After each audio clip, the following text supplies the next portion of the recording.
čo vy tu robíte? Pozeráme zimné ozdoby. Tie sú krásne.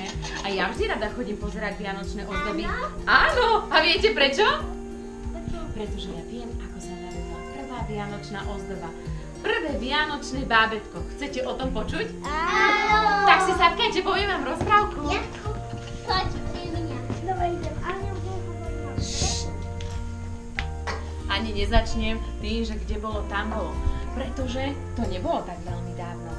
Keď v jednom meste žili také úžasné deti, ako ste vy. A v lete sa hrali s takouto krásnou loptičkou. Rady si ju kotúľali a rady si ju hádzali. No najradšej zo všetkého ju darovali. Až jedného dňa prišla jeseň. Ako to vždy býva, po jeseni prišla zima. A so zimou ujo mráz. Môj najlepší sused, kamarát. A tú krásnu loptičku vymaľoval a urobil z nej takú krásnu ozdobu. Pozrite sa. Ale bola zima a otecko povedal deťom: milé deti, keďže je zima, zatvoríme loptičku do komórky. A v komórke sa to stalo. Vianočná ozdoba tam ležala smutná.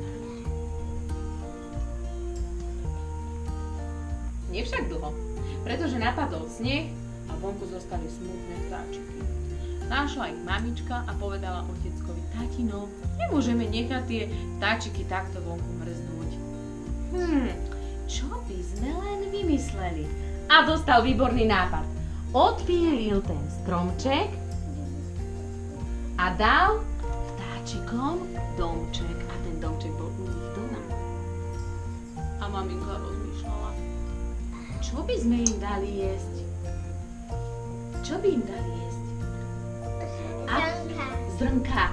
Alebo jablčka a oriešky. A tie boli v tej komórke. A tak mamička... No, alebo klobásku. A tak mamička išla do komórky. Klobásku už nemali, ale našla jablčka a oriešky. Zobrala ich a dala ich vtáčikom.